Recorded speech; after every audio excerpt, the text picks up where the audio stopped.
രാഹുൽ മാങ്കൂട്ടത്തിനെതിരെയുള്ള കേസുകൾ അത് ഇപ്പോൾ കുത്തിപ്പൊങ്ങ വരാനുള്ള കാരണം വെറും ഒരു എലക്ഷൻ സ്റ്റണ്ടാണെന്ന് തെളിഞ്ഞിരിക്കുകയല്ലേ. ഇപ്പോൾ രണ്ടാമത്തെ പീഡന പരാതിയിലും അദ്ദേഹത്തിന് ജാമ്യം ലഭിച്ചിരിക്കുകയാണ്. രാഹുൽ യഥാർത്ഥത്തിൽ വിജയിക്കുകയാണ്. അപ്പോൾ തോൽക്കുന്നത് ആരാണ്? അതായത് പിണറായി വിജയൻ ഭരിക്കുന്ന കാലത്ത് ഇത്തരം കാര്യങ്ങളെ നടക്കുകയുള്ളൂ എന്ന് മുൻകാല ചരിത്രം കൊണ്ട് തെളിയിച്ചതാണല്ലോ. 2015 ഉമ്മൻചാണ്ടിക്കെതിരെ സരിതാ നായരെ കൊണ്ടുവന്ന് കള്ളപ്പരാതി ഉണ്ടാക്കി, അത് വലിയ പ്രചരണമുണ്ടാക്കി, കേരളം മുഴുവൻ കോളിളക്കമുണ്ടാക്കി, തിരുവനന്തപുരം സിറ്റി മുഴുവൻ മലമൂത്ര വിസർജനം കൊണ്ട് നിറച്ച്. അതാണല്ലോ പിണറായി വിജയൻ്റെ ചരിത്രം. അങ്ങനെ ആ 2016 ഇലക്ഷനിൽ ഇത് സത്യമാണെന്ന് ജനങ്ങളെ വിശ്വസിപ്പിച്ച്, അതായത് നീതിമാനായ വൃദ്ധനായ ആ നേതാവിനെ ഇല്ലാതാക്കാൻ വേറെ വഴിയില്ല, ഒരു പെണ്ണ് വിചാരിച്ചാലേ കഴിയുള്ളൂ, അങ്ങനെ പെണ്ണിനെ കൊണ്ട്, സരിതാ നായരെ കൊണ്ട് കേട്ടാൽ അറയ്ക്കുന്ന രതിവൈകൃതങ്ങളടക്കം കഥകളുണ്ടാക്കി, അതും മുഖ്യമന്ത്രിയുടെ ഓഫീസിൽ വെച്ചുണ്ടാക്കി എന്ന് പറയുന്ന കെട്ടുകഥയുണ്ടാക്കി അദ്ദേഹത്തെ നശിപ്പിച്ചില്ലേ. അതിനുശേഷം പോലീസിനെ കൊണ്ട് വേട്ടയാടിയില്ലേ. പോലീസ് അന്വേഷണം നടത്തി ഒന്നും കിട്ടിയില്ല പറഞ്ഞപ്പം ക്രൈംബ്രാഞ്ചിനെ കൊണ്ട് വേട്ടയാടിയില്ലേ. ക്രൈംബ്രാഞ്ച് ഒന്നും കിട്ടാതെ വന്നപ്പോൾ അവസാനം ഒറ്റ ദിവസം കൊണ്ട് പിടികിട്ടാപ്പള്ളിയായ സരിതാ നായരെ കൊണ്ട് ഒരു കള്ളപ്പരാതി വീണ്ടും വാങ്ങി CBI കൊണ്ട് അന്വേഷിപ്പിച്ചില്ലേ. എന്നിട്ട് എന്തായി? അങ്ങനെ ഉമ്മൻചാണ്ടിയെ ഇല്ലാതാക്കി. അദ്ദേഹത്തിന് അസുഖം ക്യാൻസർ എന്ന് പറയുന്ന മാരക രോഗം ഉണ്ടാവാൻ കാരണം എന്താ? ഇത്തരത്തിൽ മാനസികമായി തകർത്തുകൊണ്ടാണ്. സമൂഹത്തിന് മുന്നിൽ കള്ളനും കൊലപാതകയും പോലെ ബലാത്സംഗത്തിൻ്റെ ആളായി മാറ്റി. ഇതേ തന്ത്രമാണ് ഇപ്പോൾ പ്രയോഗിച്ചത്. ആ പ്രയോഗം പക്ഷേ പണ്ടേ പോലെ പാണ്ഡൻ നായയുടെ ശൗര്യം പണ്ടേ പോലെ വലിക്കുന്നില്ല എന്നുള്ള സ്ഥാനത്തെത്തി. അതായത് പിണറായി വിജയൻ പണ്ട് ഉണ്ടാക്കിയൊരു ഫോർമുലയാണ്, ഒരു പെണ്ണിനെ ഉപയോഗിച്ചാൽ ഏതും നശിപ്പിക്കാം. മുമ്പ് ശങ്കരാടി പറയുന്നുണ്ടല്ലോ, ആ യുവ നേതാക്കന്മാരെ കൂടി നശിപ്പിക്കാൻ ഒരേ മാർഗം ഏത് പെണ്ണിനെയും കൊണ്ട് ഒരു കഥയുണ്ടാക്കി അങ്ങനെ സമൂഹത്തിൽ പ്രചരിപ്പിച്ചാൽ മതി. ആ ഫോർമുലയാണ് പിണറായി വിജയൻ തുടരുന്നത്. പണ്ട് കാലം മുതൽ തുടർന്ന മാർക്സിസ്റ്റ് പാർട്ടിയുടെ ചരിത്രം ഇതാണ്. ആരെങ്കിലും എവിടെയെങ്കിലും വളർന്നു വരുന്നുണ്ടെങ്കിൽ അവരെ തകർക്കാൻ വേണ്ടി ഏതേ പെണ്ണിനെ കൊണ്ട് ഇല്ലാത്ത കള്ളപ്പരാതി ഉണ്ടാക്കും. ഇവിടെ രാഹുൽ മാങ്കൂട്ടം അത്ര നല്ല ആളാണെന്നൊന്നും ഞാൻ പറയുന്നില്ല. രാഷ്ട്രീയത്തിൽ ഇങ്ങനെ പാടില്ല, അദ്ദേഹം സൂക്ഷിക്കേണ്ടതാണ്. പക്ഷെ അദ്ദേഹത്തിനെതിരെ എടുത്ത കേസുകളെല്ലാം കെട്ടിച്ചമച്ചതാണെന്ന് പറയാൻ പറ്റും. കാരണം നിയമപരമായി നിലനിൽക്കുന്നതല്ല. ആദ്യത്തെ കേസ് എടുത്തു നോക്കൂ. ആദ്യത്തെ കേസിൽ എന്താ ഉണ്ടായേ? ആദ്യത്തെ കേസിൽ ഒരു കൊല്ലം മുമ്പുണ്ടായ ഒരു സംഭവം, അന്ന് പരാതി കൊടുത്തിട്ടില്ല. അവർ 4-5 തവണ പല സ്ഥലങ്ങളിലായി അവർ ശാരീരിക ബന്ധത്തിൽ ഏർപ്പെട്ടു. അപ്പോഴൊന്നും പരാതിയില്ല. നിയമം അറിയുന്ന ഒരു ലേഡിയാണ് ആ പത്രപ്രവർത്തക. എന്നിട്ട് എന്തേ കേസ് കൊടുക്കാഞ്ഞ്? എന്നിട്ടോ എന്തൊക്കെ കഥകൾ ഉണ്ടാക്കി? ഇപ്പോൾ ഇലക്ഷൻ്റെ തലേ ദിവസം മാത്രം മുഖ്യമന്ത്രിക്ക് പരാതി കൊടുക്കണമെങ്കിൽ എൻ്റെ അർത്ഥം എന്താ? മുഖ്യമന്ത്രി ഇതിനകത്ത് ഇൻവോൾവ് ആണ്. സരിതാ നായരെ പോലെ ആ പെണ്ണിനും എത്ര പൈസ ലേഡിക്കും എത്ര പൈസ കൊടുത്തു എന്ന് മാത്രം ഇനി അറിഞ്ഞാൽ മതി. അതായത് ഇലക്ഷൻ കഴിഞ്ഞ തലേ ദിവസം അല്ലെങ്കിൽ ഇലക്ഷൻ പ്രഖ്യാപിക്കുന്നതിന് തലേ ദിവസം ഇതുവരെ ഒരു പോലീസ് സ്റ്റേഷനിൽ പോലും പരാതി കൊടുക്കാത്ത ആ പെൺകുട്ടി പരാതി കൊടുത്തിരിക്കുന്നു. എന്നിട്ടോ പരാതി മുഖ്യമന്ത്രി നേരെ ADGPക്ക് അയക്കുന്നു, സ്പെഷ്യൽ ടീമിനെ ഉപയോഗിക്കുന്നു. ഇപ്പോഴിതാ അതേപോലെ ഒരു അതിൻ്റെ ഇടയിൽ കൂടെ ഇവർക്ക് തലയിൽ, അതായത് CPM തലയിൽ വരാതിരിക്കാൻ വേണ്ടി കോൺഗ്രസിൻ്റെ തലയിൽ കിടാൻ വേണ്ടിയിട്ട് ഒരു പരാതി അയക്കുന്നു കോൺഗ്രസിന് KPCC എന്ത് ചെയ്യുന്നു? മാർക്സിസ്റ്റ് പാർട്ടി കയ്യിൽ കിട്ടിയാൽ, ഒരു കേസ് കിട്ടിയാൽ എന്താ ചെയ്യുക? അവരൊരു അന്വേഷണം നടത്തി അവരുടെ പാർട്ടി കോടതി നിശ്ചയിക്കും ഇയാൾ എന്ത് ചെയ്യണം എന്നുള്ളത്, അതിൻ്റെ എത്രമാത്രം ശക്തമല്ല എന്നുള്ളതൊക്കെ. ഇവിടെ പാർട്ടി എന്ത് ചെയ്തു? നേരെ DGPക്ക് വിട്ടു. DGP എന്ത് ചെയ്തു? ഇപ്പം നേരെ ഈ അന്വേഷണ ടീമിനെ വിട്ടു. ഇപ്പം അന്വേഷിച്ച് അവസാനം ക്രൂരമായി ബലാത്സംഗം ചെയ്തു എന്നാണ്. വളരെ മൃഗീയമായ ബലാത്സംഗം ചെയ്തു. ഹോം സ്റ്റേ കൊണ്ട് ബലാത്സംഗം ചെയ്തു എന്നാണ് പറയുന്നത്. 2023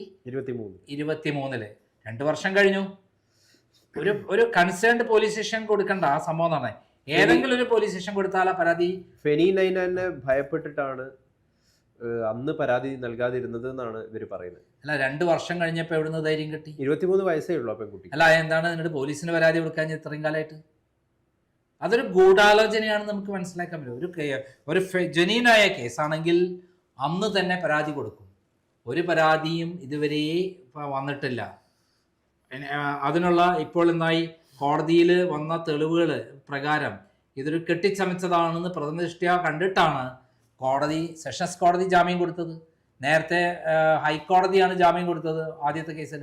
അതായത് പിണറായി വിജയൻ എന്ന് പറയുന്ന മുഖ്യമന്ത്രി എതിരാളികളെ തകർക്കാൻ, ഇലക്ഷൻ സമയത്ത് വിജയിക്കാൻ ഉണ്ടാക്കിയെടുത്തുള്ള സൂത്രമാണ് ഇത്തരത്തിൽ എതിർപക്ഷത്തുള്ള പ്രത്യേകിച്ച് കോൺഗ്രസിൻ്റെ പ്രമുഖരായ ഒരു നേതാവിനെ വളഞ്ഞിട്ട് ആക്രമിക്കുക, അത് വലിയ പബ്ലിസിറ്റി കൊടുക്കുക, അതുവഴി അതുവരെയുള്ള പ്രശ്നങ്ങൾ മറയ്ക്കുക. ഇതിലിപ്പോൾ സ്വർണ്ണക്കൊള്ള ആ വിഷയം ആളിക്കത്തിക്കൊണ്ടിരിക്കുന്ന ഒരു അവസരത്തിലാണ് വീണ്ടും രാഹുലിൻ്റെ ചാറ്റ് അതിൻ്റെ മറ്റൊരു ഭാഗം പുറത്തു വരികയും ഇതൊക്കെ സംഭവമൊക്കെ ഉണ്ടാവുന്നു. അപ്പോൾ സ്വർണ്ണക്കൊള്ള യഥാർത്ഥത്തിൽ വാനിഷ് ചെയ്ത് കളയുക എന്നുള്ളത് തന്നെയാണല്ലോ. അതായത് സ്വർണ്ണക്കൊള്ള മാത്രമല്ല, അത് ശബരിമലയുമായി ബന്ധപ്പെട്ട് വലിയ വിവാദമായി തീർന്ന് ജനങ്ങളുടെ ഇടയിൽ വലിയ ഇഷ്യൂ ആയി മാറി തീർന്ന സ്വർണ്ണ തട്ടിപ്പ്, ശബരിമലയിലെ സ്വർണം തട്ടിയെടുത്ത കേസ്, അത് സാധാരണ ഒരു കേസല്ല. അതിന് സ്വർണത്തിൻ്റെ വിലയല്ല ഉള്ളതിന്, അതിന് ആൻറ്റിക്കിൻ്റെ വിലയുള്ളത്. നമ്മൾ വിചാരിക്കുമ്പോൾ 500 കോടിക്കൊന്നല്ല വരും, 5000 കോടി രൂപയ്ക്ക്, അത് 5000 കോടിയിൽ മേതെ വിലയ്ക്ക് അത് വിറ്റഴിച്ചു എന്നുള്ളതാണ്. 500 കോടിക്ക് ഒരു ബിസിനസ്സുകാരൻ എടുക്കണമെങ്കിൽ ആ 500 കോടീൻ്റെ 10 ഇരട്ടി അയാൾ വിൽക്കുന്നു. മനസ്സിലായി പറഞ്ഞാൽ അങ്ങനെ വലിയൊരു ബിസിനസ്സാണിത്. ശബരിമലയിൽ നിന്നുള്ള ആൻറ്റിക്കാണ്, ദൈവികമാണ് എന്നുള്ള ഇതിലൂടെ വിറ്റഴിക്കാൻ പറ്റുന്ന സാധനമാണെന്ന് മനസ്സിലാക്കിയിട്ടാണ് അത് വിൽപ്പന നടന്നിട്ടുള്ളത്. ഇതിൽ പിണറായി വിജയൻ അറിയാതെ എവിടെ എന്തെങ്കിലും നടക്കൂ? പിണറായി വിജയൻ്റെ ഭരണകാലത്ത് പിണറായി വിജയൻ്റെ ഡയറക്ഷൻ പ്രകാരം മാത്രമേ നടക്കുകയുള്ളൂ. അത് പിണറായി വിജയനെ ഏറ്റവും അധികം അറിയുന്ന ആളാണ് ഞാനാണ്. കാരണം 2005 ലാവ്ലിൻ കേസ് പിണറായി വിജയനാണ് മുഖ്യപ്രതി എന്ന് CPM-ലെ പ്രമുഖനായ നേതാവ് ബാലാനന്ദൻ എൻ്റെ അടുത്ത് രേഖകൾ തന്നപ്പോൾ തന്നെ എനിക്ക് ബോധ്യമായിരുന്നു. അന്ന് മുതൽ പിണറായി വിജയനെ ശരിക്കും മനസ്സിലാക്കിയുള്ള ഒരാളാണ് ഞാൻ. കേരളത്തിലെ മുച്ചൂട് നശിപ്പിച്ച് എല്ലാ മേഖലയിലും കൊള്ള ചെയ്യുന്ന ഒരാളാണ്. എന്നിട്ടോ ഒന്നും അറിയാത്ത പോലെ ഞാനാണ് ലോകത്തിലെ ഏറ്റവും മാന്യൻ, നിങ്ങളെല്ലാം കള്ളന്മാരാണെന്ന് പ്രചരിപ്പിക്കുന്ന തന്ത്രമാണ് പിണറായി വിജയൻ ചെയ്യുന്നത്. പിന്നെ ജനം അതിനു മുമ്പിൽ യഥാർത്ഥത്തിൽ വീണു പോവുകയും ചെയ്യുന്നുണ്ട്. അല്ല, ജനം കഴുതയാണല്ലോ. CPM-ന് അണികൾ തന്നെ കഴുതകളാണെന്ന് പിണറായി വിജയൻ അറിയുന്നത് കൊണ്ടാണല്ലോ താൻ കള്ളനും കൊള്ളക്കാരനുമായിരിക്കുമ്പോൾ ഞാൻ മാന്യനാണെന്ന് പറഞ്ഞ് വലിയ പ്രസ്താവന ഇറക്കി മുന്നിൽ വന്ന് നിന്ന് അവരെ പറ്റിക്കുന്നത്. CPM അണികളെ പറ്റിക്കുന്ന പെട്ട സാധാരണ എല്ലാവരെയും പറ്റിച്ചിട്ടാണല്ലോ 2021 അധികാരത്തിൽ വന്നത്. ആ പറ്റിക്കാനുള്ള തന്ത്രങ്ങളാണ്. ഞാൻ 5 മാസമേ ഉള്ളൂ നിയമസഭാ തെരഞ്ഞെടുപ്പ്. അപ്പോൾ ഇതെല്ലാം മറയ്ക്കാൻ പുതിയ തന്ത്രങ്ങളുമായി ഇറങ്ങിയിരിക്കുകയാണ് പിണറായി വിജയൻ. ഇതിൻ്റെ ഭാഗമാണ് രാഹുൽ മാങ്കൂട്ടത്തിൻ്റെ ഈ വിധി. ഇത് ഇരുട്ടടി തന്നെയാണ് പിണറായി വിജയൻ. രാഹുൽ പുറത്തു വരാൻ 2 കേസും ജാമ്യം കിട്ടിയല്ലോ. ഒന്ന് നോട്ട് അറസ്റ്റ് വന്നു, മറ്റേ ജാമ്യം കിട്ടി. നാളെ ആണല്ലോ വോട്ടെടുപ്പ് അവിടെ പാലക്കാടാണല്ലോ വോട്ടുള്ളത്. പാലക്കാട് നാളെ എത്തുകയാണെങ്കിൽ പിണറായിക്ക് ഏൽക്കുന്ന ഏറ്റവും വലിയ തിരിച്ചടിയാണ്, ഇരുട്ടടിയാണ്. ഇതുപോലൊരു തിരിച്ചടി പിണറായി വിജയന് വേറെ ഒന്നും ഉണ്ടായിണ്ടാവില്ല. ഞാൻ മനസ്സിലാക്കിയെടുത്തോളം രാഹുൽ മാങ്കൂട്ടം ഇങ്ങനെ ഒരു കള്ളക്കേസ് വരുന്നുണ്ടെന്ന് പറഞ്ഞുകൊണ്ട് നേരത്തെ തന്നെ പൊളിക്കാൻ വേണ്ടി പ്രകോപനം ഉണ്ടാക്കി പിണറായി വിജയനെ വലയിൽ വീഴ്ത്തിയതാണെന്ന് ഞാൻ വിശ്വസിക്കുന്നത്. അല്ലെങ്കിൽ നിയമസഭാ ഇലക്ഷൻ വരെ കൊണ്ടുപോയിരുന്ന ഈ സംഭവം ഇത് പൊളിഞ്ഞു, അതിൻ്റെ കഥ കഴിഞ്ഞല്ലോ. അതിൻ്റെ കാറ്റും പോയി, അതിൻ്റെ വീര്യം പോയി.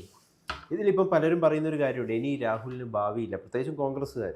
കാരണം ഇങ്ങനെ ഒരു ഇതിൽ കേസിൽ പെട്ട ഒരാളാണ്. ശരിക്കും അങ്ങനെയാണോ? രാഹുലിന് ഇനി എന്തെങ്കിലും ഭാവിയുണ്ടോ? കേരളം കണ്ട ഏറ്റവും വലിയ അഴിമതി നടത്തിയ ആളാരാ? പിണറായി വിജയനാണ്. ഇന്ന് ആള് മുഖ്യമന്ത്രിയാണ്. അതേപോലെ പെൺവാണിഭത്തിൽ ഏറ്റവും മോശക്കാരനായ ആളാരാ? കുഞ്ഞാലിക്കുട്ടിയാണ്. കുഞ്ഞാലിക്കുട്ടി ആരാന്ന് എന്തെങ്കിലും താരം അറിയാം? മന്ത്രിയില്ലേ, ഏറ്റവും പ്രധാനപ്പെട്ട വ്യവസായ മന്ത്രിയില്ലേ? അയാൾക്ക് എന്തെങ്കിലും നഷ്ടപ്പെട്ടു? അതേപോലെ ഏറ്റവും ഇതേപോലെ ആരോപണ വിധേയനായ പി ശശി ആരാ? പി ശശി കണ്ണൂർ ജില്ലയിലെ ഒരു CPM നേതാവിൻ്റെ മകളെ കയറി പിടിച്ചു എന്ന് പറയുന്ന സംഭവം ഉണ്ടായിട്ടുണ്ട്. എൻ്റെ ഓഫീസിൽ നിന്ന് പിന്നെ പി ശശി EK നായരുടെ ഓഫീസിലിരിക്കുമ്പോൾ പല സ്ത്രീകളെയും ശാരീരികമായി ബന്ധപ്പെട്ടതിൻ്റെ വീഡിയോ എൻ്റെ കൈവശം ആക്സിഡൻ്റ് എടുത്തിട്ടുണ്ടായിരുന്നു. അതൊക്കെ പോലീസ് എടുത്തുകൊണ്ടുപോയില്ലേ? അപ്പോൾ അത്തരത്തിലുള്ള ഒരാളല്ലേ ഇപ്പം നമ്മുടെ മുഖ്യമന്ത്രിൻ്റെ ഓഫീസിൽ ഇരിക്കുന്ന പാർട്ടി പുറത്താക്കിയ ആളല്ലേ? അപ്പോൾ ഇതൊന്നും വലിയ കാര്യമില്ല എന്നുള്ളതാണ് ചരിത്രം പഠിപ്പിക്കുന്നത്. രാഹുൽ മാങ്കൂട്ടത്തെ സംബന്ധിച്ചിടത്തോളം ഇത് നിയമപരമായി അദ്ദേഹം തെറ്റൊന്നും ചെയ്തില്ല. അതേസമയം അദ്ദേഹം രാഷ്ട്രീയ പ്രവർത്തകൻ എന്ന നിലയിൽ സദാചാര മൂല്യങ്ങളിൽ വിശ്വസിച്ച് പ്രവർത്തിക്കേണ്ട ആളെന്നുള്ള നിലയിൽ ധാർമ്മികതയുടെ പേരിൽ അദ്ദേഹത്തിനെതിരെ നമുക്ക് ചിന്തിക്കാം. അതേസമയം നിയമപരമായി അദ്ദേഹം തെറ്റ് ചെയ്തിട്ടില്ല. നിയമപരം എന്ന് പറയുന്നത് 2 പേരുടെയും കൺസേൺഡ് കൂടിയിട്ടുള്ള ഇത്തരം കാര്യങ്ങൾ സുപ്രീം കോടതി, അതായത് ഈ രാഹുൽ യഥാർത്ഥത്തിൽ ജയിക്കുക എന്ന് പറയാൻ കാരണം ഇദ്ദേഹം ഇത് വന്നതിന് ശേഷം തുടക്കം മുതലേ പറയുന്നൊരു കാര്യമാണ്, രാജ്യത്തെ നിയമത്തിന് വിരുദ്ധമായിട്ട് ഒരു കാര്യം ഞാൻ ചെയ്തിട്ടില്ല, അത് കോടതിയിൽ തെളിയിക്കുന്നു. അത് തന്നെയാണല്ലോ അദ്ദേഹം ചെയ്തത്. രാജ്യത്തെ നിയമം എന്ന് പറയുന്ന രണ്ടുപേർ ഇഷ്ടപ്രകാരം ആയിക്കഴിഞ്ഞാൽ അത് കുറ്റകരമല്ല. അതുതന്നെയാണ്, അത് ഇന്ത്യൻ നിയമമാണ്. ആ നിയമം ആണ്, അതിലാണ് അദ്ദേഹം വിജയിച്ചത്. അതേസമയത്ത് ധാർമ്മികമായി രാഷ്ട്രീയക്കാരൻ എന്നുള്ളതിൽ അതിന് ചേർന്നതല്ല, രാഹുൽ മാങ്കൂട്ടത്തിന് ചേർന്നതല്ല ഈ കാര്യം. അദ്ദേഹം ചെറുപ്പക്കാരനാണ്. ഇപ്പോൾ ഉണ്ടായിട്ടുള്ള അനുഭവങ്ങളുടെ അടിസ്ഥാനത്തിൽ തെറ്റ് തിരുത്തുമെന്ന് നമുക്ക് പ്രതീക്ഷിക്കാം.